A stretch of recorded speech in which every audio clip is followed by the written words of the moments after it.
Now, so last time I think we stopped at, where did we stop? We stopped at the verse number 20. I think that was the last verse. So inshallah we'll start from the verse number 21.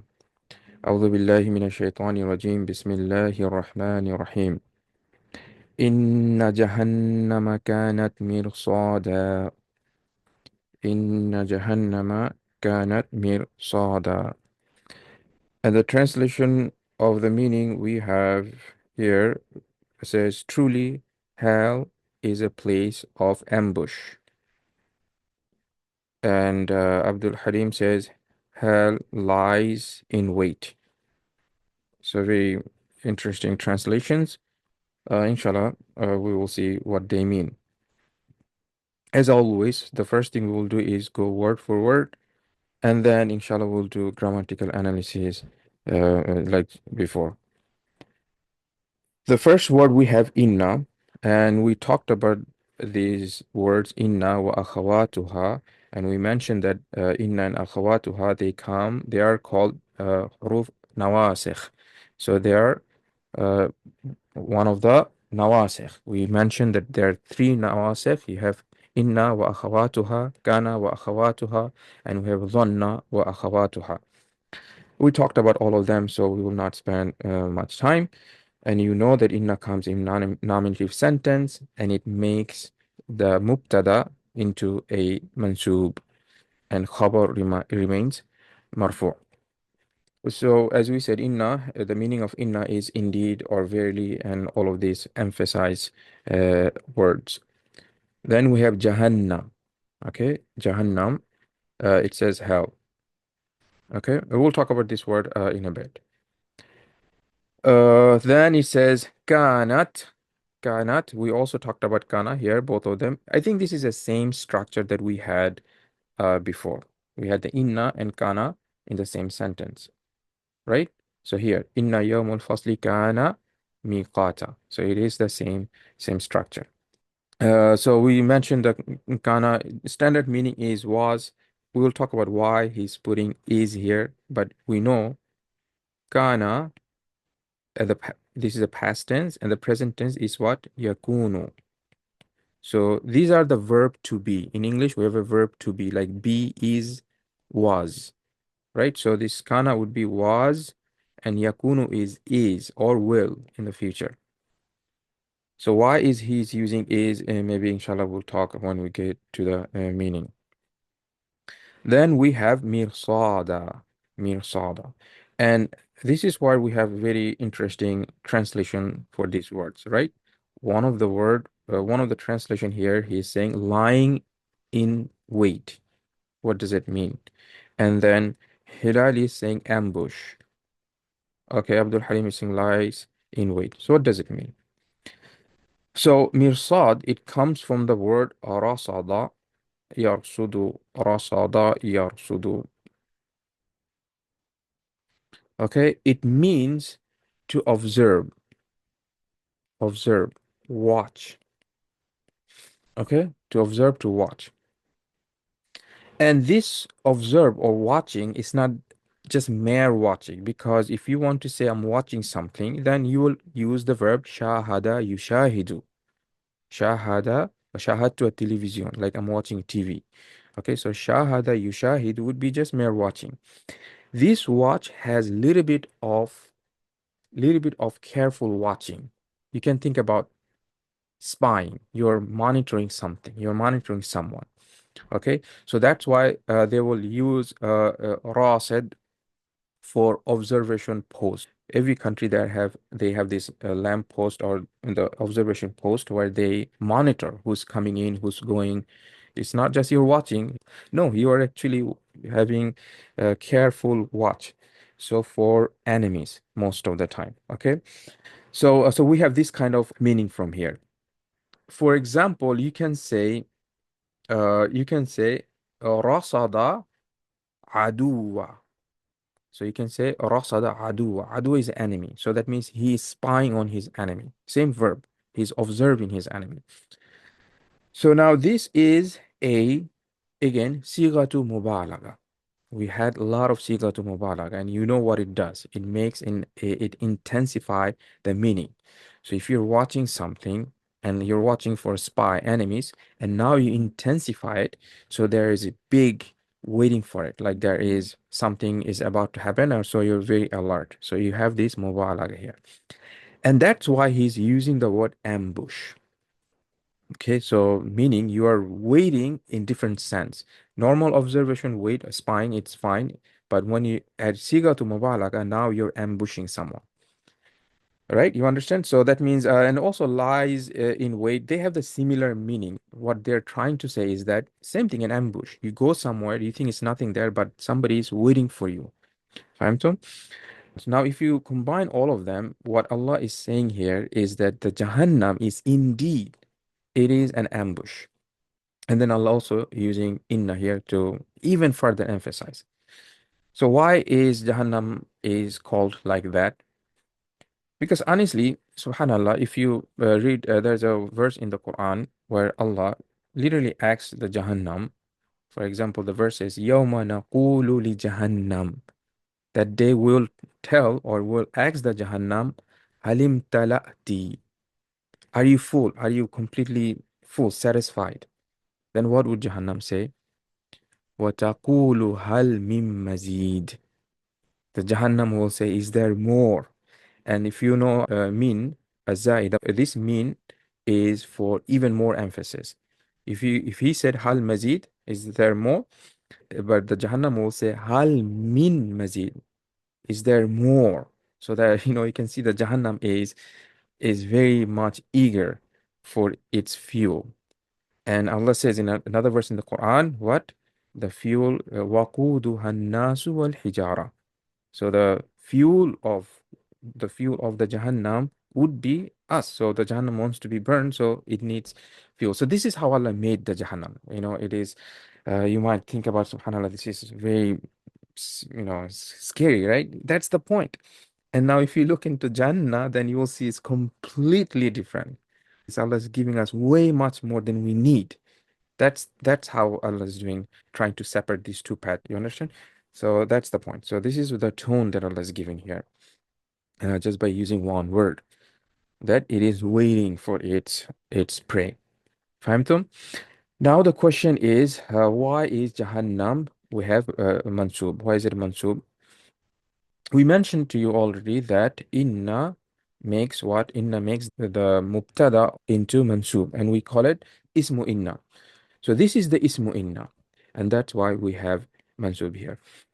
And this whole part would be khabar inna, but because it is not one word, we have to say fi mahal nasb khabar inna. We've done Irab of all of this thing. I'm not going to spend too much time, but I do want to mention here something. Why don't we have a tanween here? Hmm? Why does it say inna jahannama? Because last class I mentioned that if you have a noun, indefinite noun, and there is no tanween, then we can think about two possibilities, that there's alif lam, obviously there's no alif lam, or this is mudaf. But here this is not part of mudaf. This is not a mudaf. This is just ism inna, and this whole thing is khabar inna. So then why is it one fatha, not tanween? As she pointed out, this is غين منصرف. It's called ممنوع من الصرف. ممنوع من الصرف. ممنوع من الصرف is all غير منصرف. Same thing. There's other names for this also. This is one of the very interesting and important topic in the grammar also. The main thing that you need to know about in this topic for now is that this type of word will never take tanween. I'm pretty sure you know, because I'm targeting intermediate student. Every intermediate student should know about mamnu min as-sarf. So that means they will never take tanween. And what is the another thing? Let me see if you can remember what is another special thing about ghain munsarif, mamnu min as-sarf. They will never take tanween, and what? No kasra. Yes. So they will never take kasra. So whenever you have majroor, if it's majroor instead of kasra, you just put a fatha. But then the topic gets complicated when we talk about what are the words غير منصرف, right? So do you know why this is غير منصرف then? We have 8 different reasons why one word will be mamnu min as-sarf. So this is one of them. Why do you think this is غير منصرف? Actually, this is غير منصرف because this is a name of foreign name. This is a foreign name.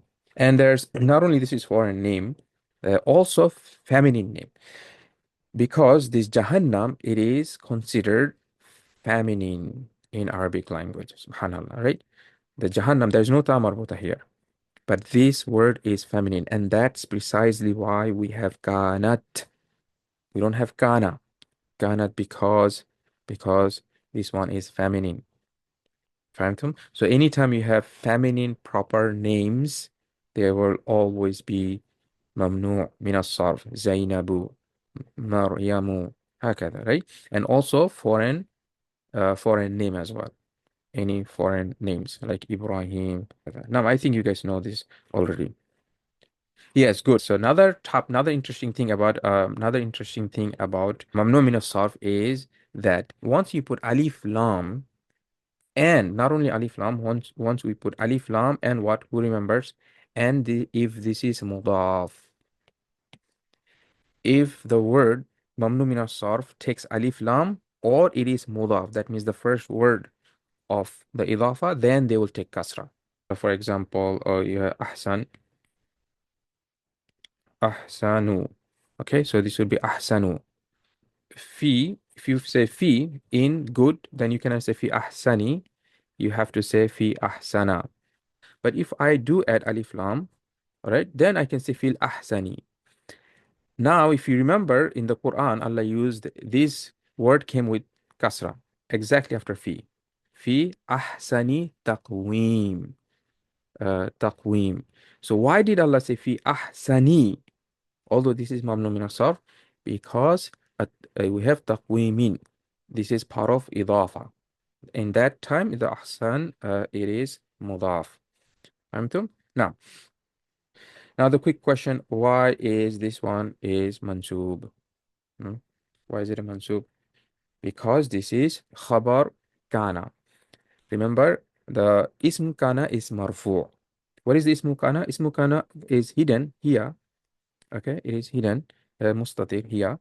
And what is the khabar kana here is mirsad. So that's why we say mirsadan. We talked about those things in the last class. Now, and then the next verse it says لِلطَّاغِينَ مَآبًا. لِلطَّاغِينَ مَآبًا. And the translation is a dwelling place for the Taghun. He did not translate the Taghun, rather he gave a long explanation. We'll talk about that later. And then he said a home for oppressors. Okay. And here it says لِلطَّاغِينَ. By the way, this lam is same lam of harful jar li, which is for. Li has many different meanings. Li means for, to belong something. Okay, it has this type of meanings. Then we have at-taghin, where he translated as transgressor. This word comes from the verb taga. Taga. Remember in the Quran, Allah says, "Idhab ila fir'auna." Here's another thing. Mamnu min as-sarf. Fir'aun. Fir'aun is mamnu min as-sarf because it is non-Arabic proper name. Non-Arabic proper names don't take tanween. So Allah says, idhab ila, go to. After ila should be kasra, right? Fir'auni, but it doesn't say fir'auni. It says fir'auna because this is mamnu min as-sarf. Idhab ila fir'auna innahu tagha. Innahu tagha. He has transgressed, right? So tagha means to transgress, like to be tyrant, to be tyrant. I think that is the better term. Nobody used that word, subhanAllah, but I think to be a tyrant, it would be a much better term. So this is ism fa'il from the verb tagha. So this word is also interesting because you said it should be a taghi like this. Taghi. But this is a special type of noun, which is called ism manqus. Ism manqus, when it is indefinite form and it has ya, and before ya we have a kasra, we drop the ya together and we just write taghin like this. like madin. Okay, same thing. We have fil mad. We say madin, qadin. Okay. Uh, so this is not a majrur state. This is this is it's going to be like this for dhamma state and also for the kasra state.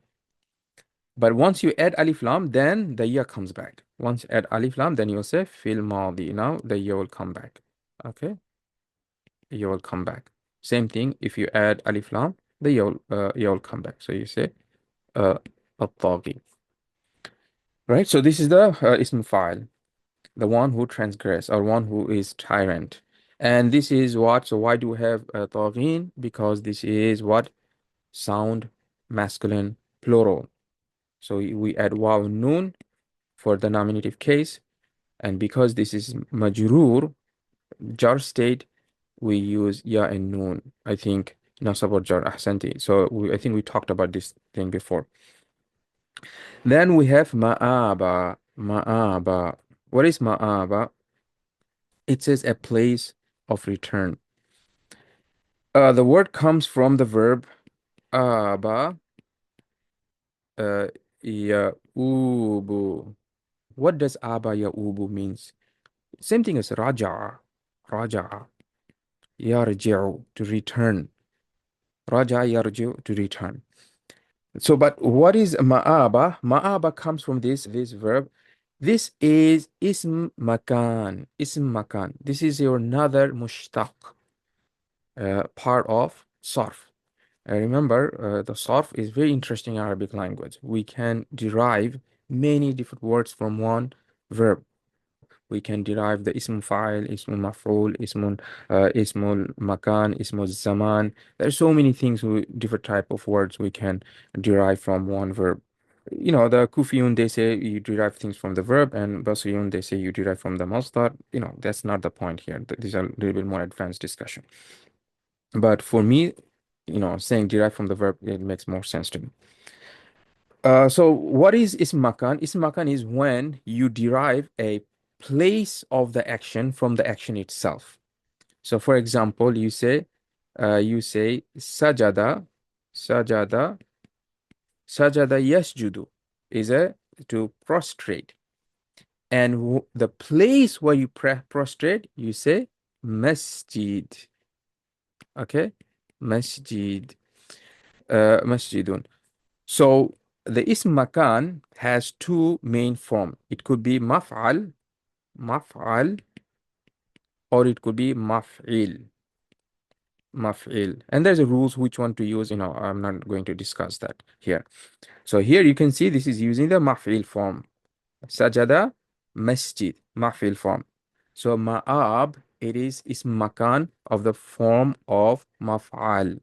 And because of we have huruf al-illa, there's a little bit changes going on here. Fahimtum? Because the verb is aba ya'ubu is to return. When you make ism makan, that means the place where you return. Okay? Here another one, kharaja. Kharaja. Kharaj is to exit. Then we have makhraj. You will see this word a lot when you go to the Arab countries. Makhraj. Makhraj, the place where you exit. In English, you will say exit. It will show you a sign, the exit path. The makhraj would be place where you exit. You see how interesting, how beautiful this is? You make from action itself, you find the place where that action is being done. You prostrate, and from there you make a name for the place where you prostrate. Okay, so same thing. Aba ya ubu is to return, and then you make ism makan, the place where you return. Okay, that's where this meaning is coming from. So what is the whole translation here? Its whole translation is that so this is going back to where? It's going back to Jahannam. Okay, so Jahannam is a place where who returns? The transgressors. Okay, the tyrants. Another word, a similar word would be zalim, actually. Zalim. Okay, zalim. Someone who oppress. And that's why I think he translated as oppressor. So they're very similar in meaning. Somebody who, goes beyond their boundaries and transgress. as you guys are talking about, why do we have why this word is in mansub state? And this is not easy. This is not easy because you have to, this is connected to the previous one. Maful fihi, it could be, but this is not remember, maful fihi is a little bit tricky. You cannot make any place into a mansub and make it into a dharf. Maful fihi is the same thing as dharf.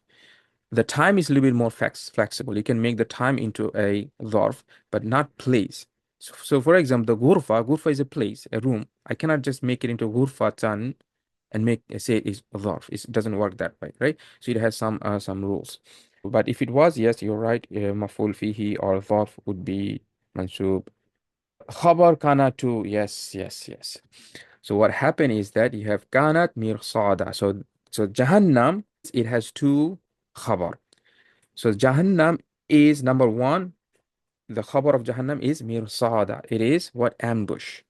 And khabar two is that it is a place where you return. فهمتم? It's complicated because we have litaghina in between. That's why it gets a little bit complicated. But if Allah had written a different way, kanat mirsadan ma'aban littaghin. So the i'rab of ma'ab is it is khabar to mansub. Khabar of kana is what? Mansub. فهمتم? Now, next one we have لابثين فيها أحقابا. لابثين فيها أحقابا. Well, how did they translate? They will abide therein for ages. And another one, it says to stay in for a long, long time. So let's see how we understand from our explanation. The first word is labithina. Well, what's going on with this word? This comes from the verb labitha. Labitha yalbathu. Yalbathu.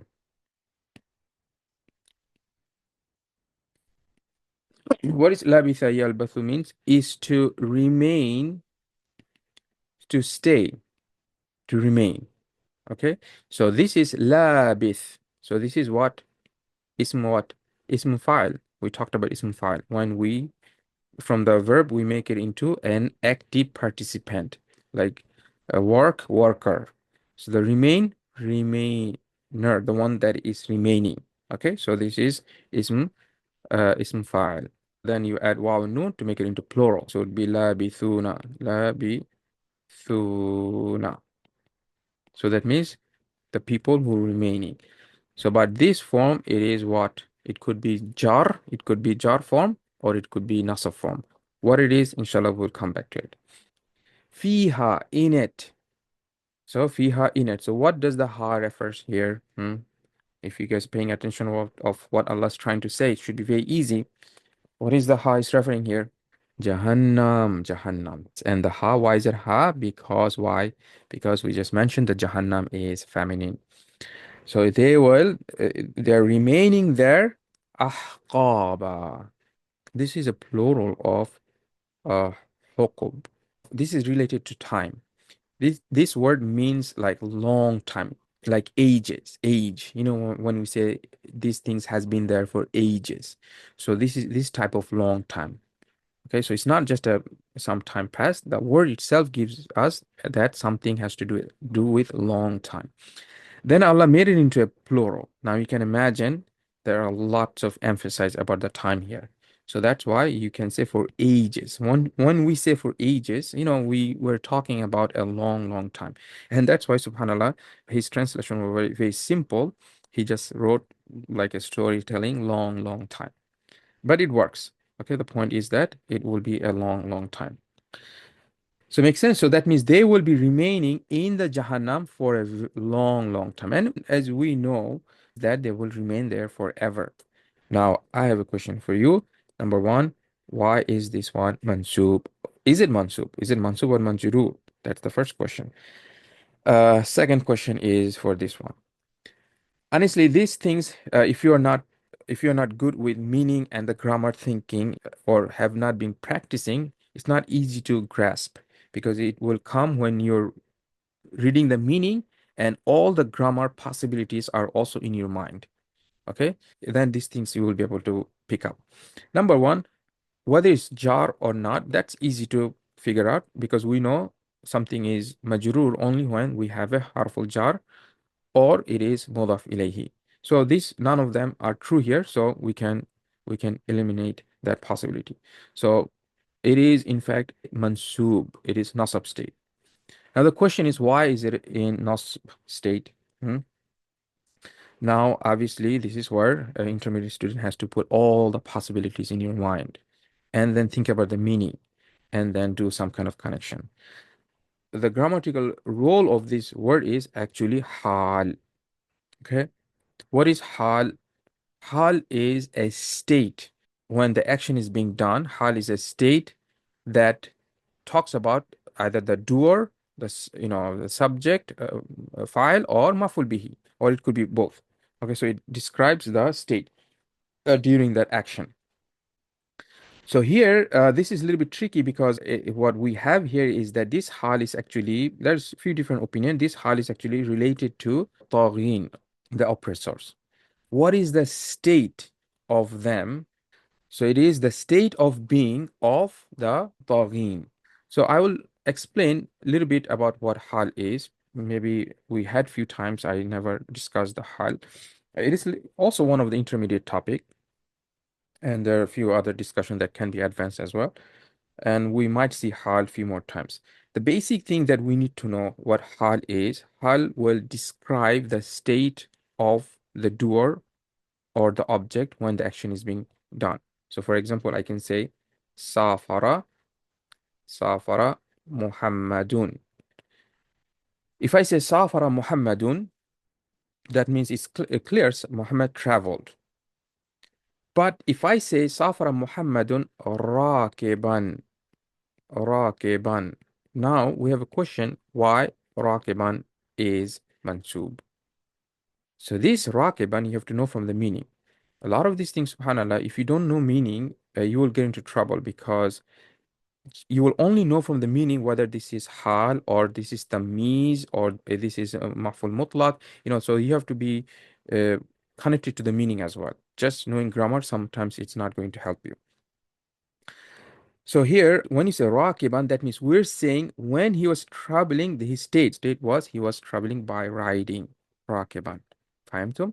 So this is a very basic introduction to hal. And know that hal will always be mansub. And there are many different types of hal. Hal can be mufrad, one word, just like what we have here. Hal can be a jumla, a sentence, both nominative sentence and verbal sentence. It can also be shibh jumla, the pseudo sentences like the harful jar or dharf. So all this discussion, inshallah, you probably learn them or you learn in your actual grammar classes. فهمتم? So this is a hal. Now we have fiha ahqaba. Now this is could be also tricky. Why it is mansub? Remember, has to do with time. This one is mansub because this is dharf. Because this is dharf, talking about time. Same thing like yawman. For example, if Allah said that labithina fiha yawman or usbu'an or sanatan or aman. So this would be all dharf, talking about the time, how long they will stay there. So here Allah is saying is they will stay there for ages.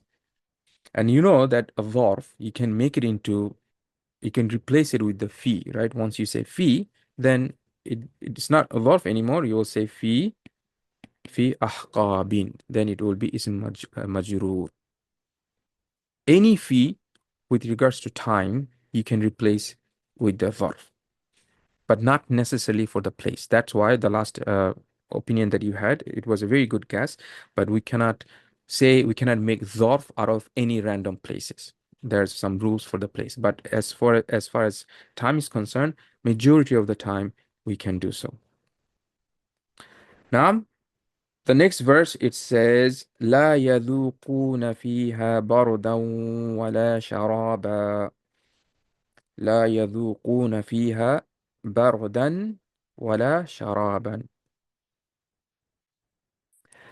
Fi, when you say fi and then the time, then it is itself, it's not going to be a dharb, because remember, a dharb always needs to be what? Mansub. So we cannot say fi yawmin or fi sabahin. Like you say, astaykhidhu, I wake up, fi as-sa'a. Okay, fi as-sa'ati al-khamisa sabahan. So once I say fi, then I cannot say this is a dharb. But if I remove the fi, then I can say astaykhidhu as-sa'ata al-khamisata. See, now I remove the then, it will be a dharf. Yes. So the basically a dharf we can replace with the fi. Now here we have لا يذوقون فيها بردا ولا شرابا. So this is pretty simple, inshallah, nothing complicated here. La, you know, the la comes for negating a present tense verb. So you say لا يذوقون. So this is a present tense verb. The verb is ذاق ذاق يذوق يذوق, to taste. And this is, we had this kind of verb form in the present tense with the waw noon, which is the plural for they. If you have ya in the front and then you have waw noon, then it is they. If you have ta on the front and waw noon, it would be you plural. So what Allah is saying is they will not taste. And where does the will come from? I also mentioned to you that we use the present tense verb for the future as well. There's no specific future tense. We talked about these things in the previous lesson, that we can also use seen or sofa to make it into explicit. But here, because we know we're talking about future anyway, in the Jahannam, what's going to happen there, so we will not say they are tasting. It's not going to make any sense. We will say they will taste. Then we have fiha, in it. Again, ha goes back to the Jahannam. Bardan, bard is cold or coolness. Bard is a cold. Wala a sharaba, and the sharab is drink. Shariba, shariba yashrubu. You should know this verb also. Shariba yashrubu is to drink, and sharab, it is a drink itself. You can translate, would be beverage, beverage. This would be a very good translation. The plural would be ashrab, the drinks. So what Allah is saying is that they will not taste there anything coolness or any drink. So they will not taste any coolness or any drink. But when you have la that coming twice in a sentence, then la, so you can translate this one as neither they will taste coolness nor drink anything. So you can translate like that as well. You understand? So when you have the la coming twice, then you have either and either, that type of negation. فهمتم? Makes sense? So in terms of i'rab, most of these things are easy. So what is baradan? Why is it mansub? Very easy. It is maf'ul bihi. Ahsant. It is maf'ul bihi. So what about sharab? Why it is sharaban? Hmm? This one would be ma'tuf because of the waw. Okay, so this is ma'tuf to this one. They will not taste any coolness, and waw is making it into a ma'tuf. So this one is ma'tuf of maf'ul bihi, which is mansub. That's why this is a mansub. Make sense? Simple stuff. Now comes what? It says illa hamiman wa ghassaqa. Illa hamiman wa ghassaqa. Now comes the topic of illa. So illa means except. Okay, we'll talk about the grammatical element a little bit later, but standard meaning, it means except. That means you're making an exception. Except hamim, hamima. Hamim is what? Scalding water. And here it says boiling water. And here it says scalding. Now, the word comes from hamma. Hamma yahummu. Yahummu. Yahummu. What is hamma yahummu means? It means to make something hot. To make hot. And that's why, do you know what we call for someone who has fever? Humma. The temperature is rising. So something is becoming hot. So it comes from that this verb.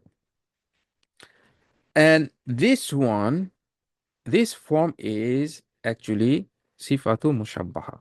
So this is a new topic. We haven't had sifatu mushabbaha. We had sigatu mubalaga.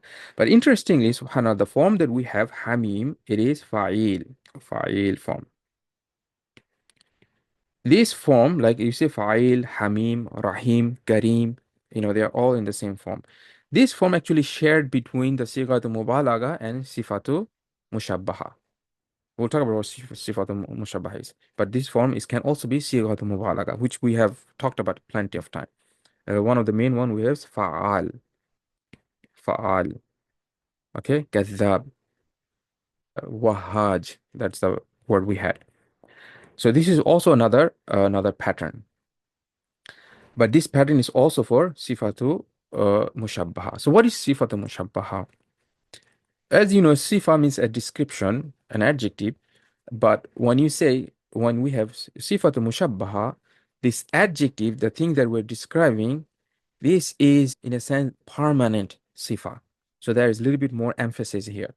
These sifa are usually used for something that is permanent. So what we understand from here is that would be very hot water. Okay, very, very hot. Ma harun shadidun. Very hot water. Then we have wa ghassaqa. Wa ghassaqa.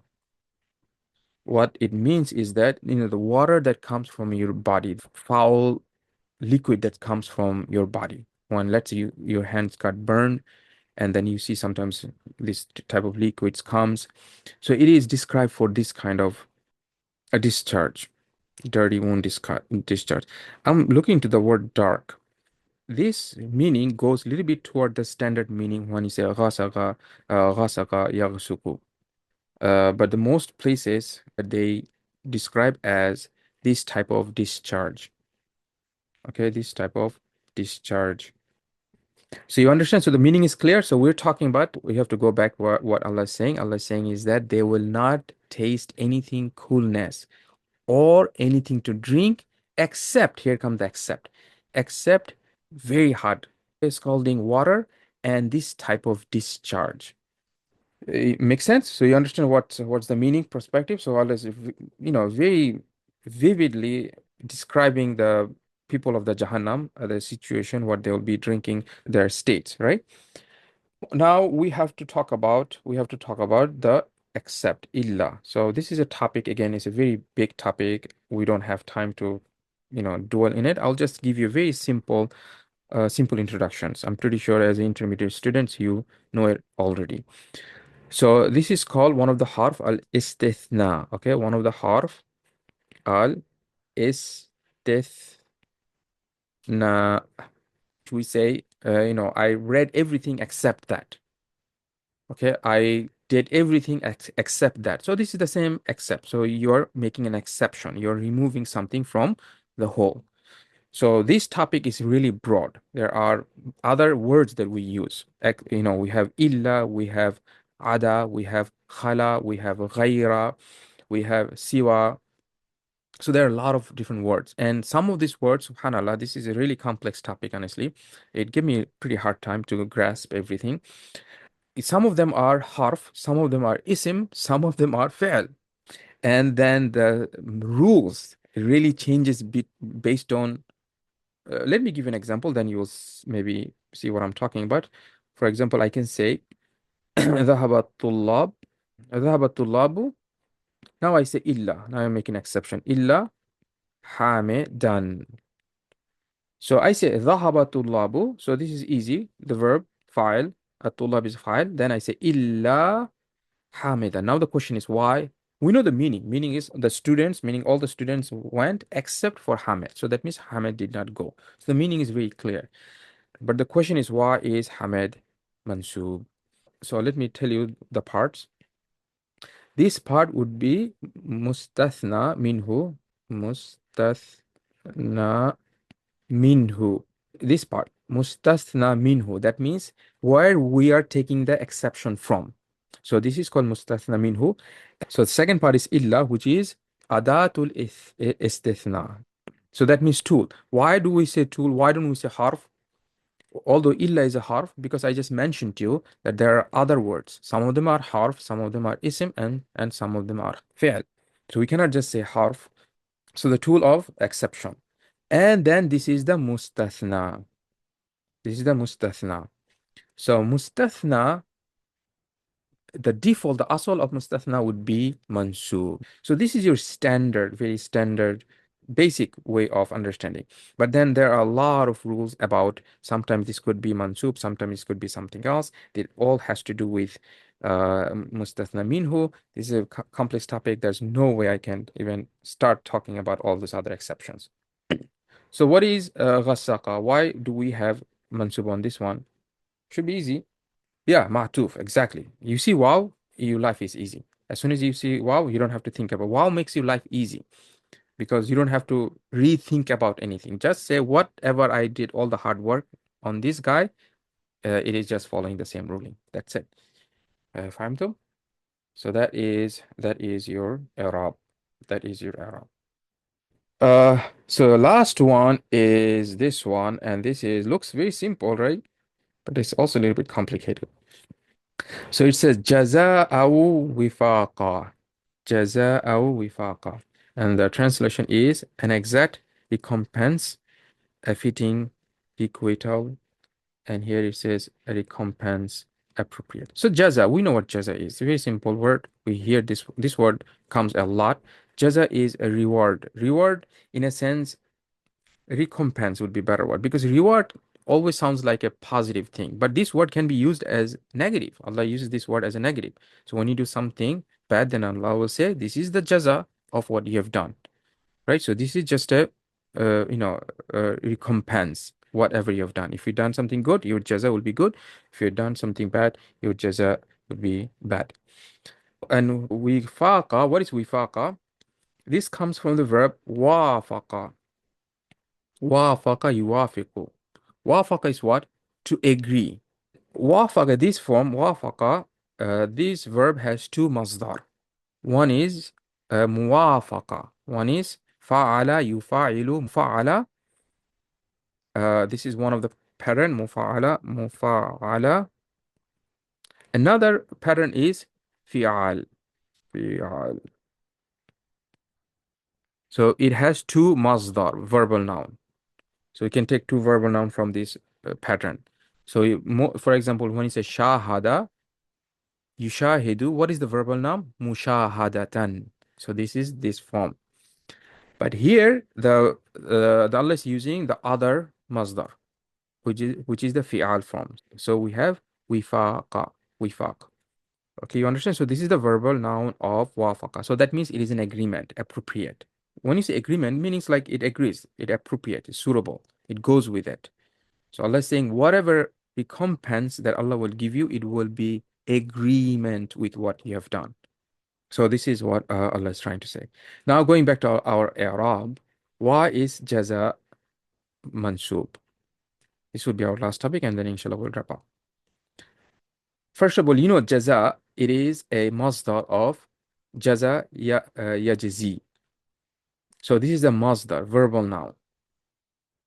Man'ut, not, badal. Okay, so thinking, that's good. You guys are thinking. This is good stuff. So all the knowledge that you have, if you don't know any of the grammar topic, nothing will be in your mind. You will just, inshallah, listen and enjoy. It's still very beneficial. But if you know a lot of things, then all these topics will be coming in your mind. What is it? What is it? But here it's a little bit tricky because whenever you have a masdar, when you have a masdar that is coming, but we cannot connect this masdar to anything else from the state perspective, then the masdar will usually be what? That is my intermediate student should pick up. You think what is the main purpose of the masdar in the grammatical perspective? Maf'ul, what? Maf'ul mutlaq. Yes. So this is maf'ul mutlaq. Maf'ul mutlaq is the masdar. Maf'ul mutlaq is the masdar. So this is a maf'ul mutlaq, but a lot of time, for example, when you say hasanan, in the middle of sentence, somebody say, can you do this? You can say hasanan. It's a mansub form. Why you're saying mansub? A lot of time these things are a maf'ul mutlaq because there is another verb that is missing. So that means here it is like Allah will give you reward, appropriate reward.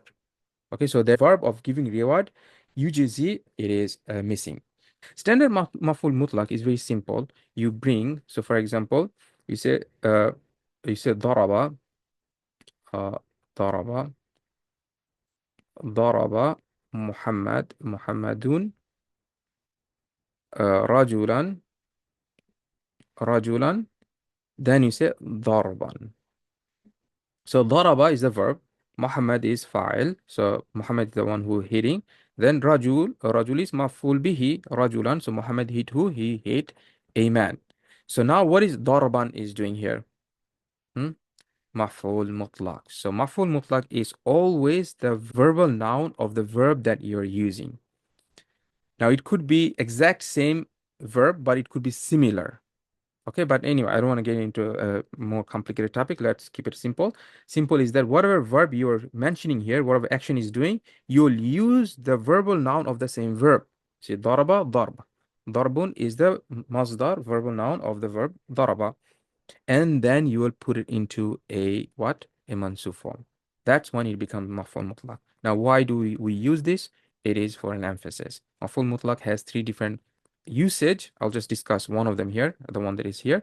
But the standard one is that you will just bring, you do this thing, daraba Muhammadu rajulan.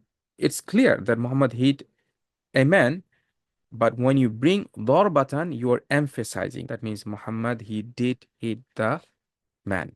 So that's why what you need to know here, if you're doing a review here, that maf'ul mutlaq is always, this is also one of the mansubat, one of the things that becomes mansub.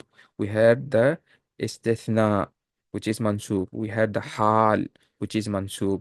We have the dharf, which is mansub, and we have maf'ul bihi, which is mansub, and we have maf'ul fihi and dharf is the same thing, and now we have maf'ul mutlaq, which is also mansub. You will see in the grammar, the mansubat are the most, the plenty. The mansubat are a lot.